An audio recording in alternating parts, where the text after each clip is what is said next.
and welcome to the latest episode of Swan TV. I'm Aimee, Commercial Director at Indigo Swan, and I am absolutely thrilled to be joined by Jules, the lovely MD at Liftshare and Mobilityways. Hi, Jules. Hi, good to be here. Oh, so excited to have you on Swan TV today. It'd be great if you could start just by telling us a little bit more about the dual brands that you've got. So yeah, I mean, our overarching mission for both, so they're both brands, basically sister brands, under the Liftshare Group business. So our overarching mission is about making zero carbon commuting a reality. So where the Mobilityways piece comes in is basically allowing large organisations to measure, reduce and report on their carbon emissions, so that they can basically have an identifiable, trackable way of showing their targets towards net zero. So for people that aren't sure, I mean, lift sharing probably does what it says on the tin. You're sharing lifts with other people, but from your perspective, what is it and how does it work? Why should we do it? It's basically, I mean, we are the UK's #1 lift sharing platform, right? So thank you. Yeah, so I mean, we have 700,000 members, we have over 350 large clients, and the reason that we facilitate that so well is that it just connects people together. I mean, if you think of a large NHS trust, there's probably 14,000 employees, they all work different shifts. We know how horrendous parking at a hospital is. And so what we do is just facilitate that connecting of people in different departments in a safe environment where, you know, we can do it closed off so that you're only sharing with an employee, not necessarily a member of the public. And it just facilitates that for people. And once organisations can start seeing that their employees are doing that, they can then start incentivising and rewarding that. So that's the whole point of having that sort of white labelled, so to speak, scheme. Yeah, that's just so brilliant.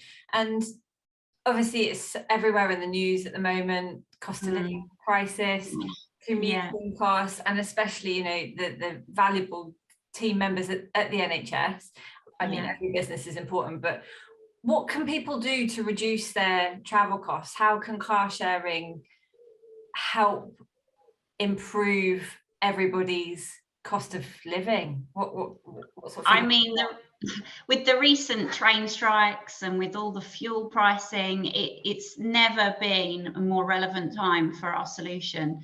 I've got a really good example of like a member case study. So we have a chap called Daniel. He basically has a car share match that lives within a mile radius of where he lives. And so since 2018, Heathrow have been using our scheme, and we facilitated those two people meeting. So Daniel and his Liftshare buddy, and they travel from Portsmouth to Heathrow for work. Like, it's just crazy that the commutes that people are doing. And so since 2018, those two individuals have saved £30,000 in travel costs by just sharing that commute together. And they've made a friend, and they can have a bit of fun on the way to work. We've talked a lot kind of about cars and you know, reducing single vehicle occupancy, etc., sharing. But what do you think lays in store for the future of travel in general? And do you think EVs are going to play a part of that? Or what do you think is going to happen? Yeah, I mean, I think EVs have to, right? So we've worked really closely with the government. We've done a lot of lobbying around coming up with and supporting the decarbonisation transport plan that they've released. And so that is all around increasing vehicle occupancy levels.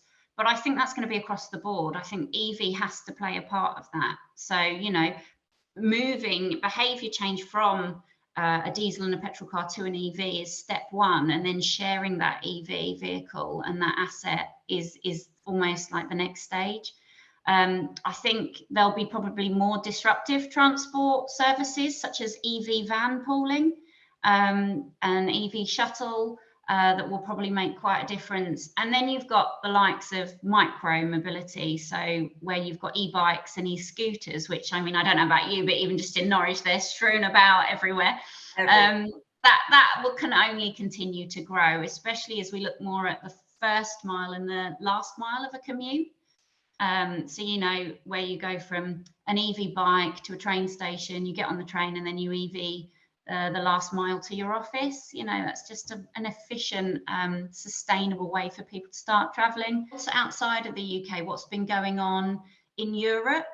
So there's actually legislation for large organisations in some European countries where it's mandatory that they employ a mobility manager. Oh, wow.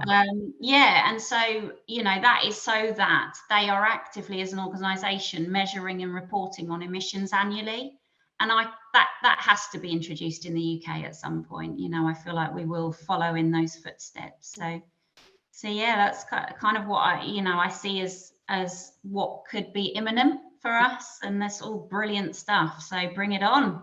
Yeah, no, that's amazing, Jules. It has been such a pleasure to talk to you today and get your insight into the world of lift sharing, low carbon journeys, improving mobility. It's been fabulous. So thank you so much for joining us. I hope everybody that's watching has enjoyed listening to what you've been saying as well. So thanks, Jules. Anytime. Thank you, Aimee.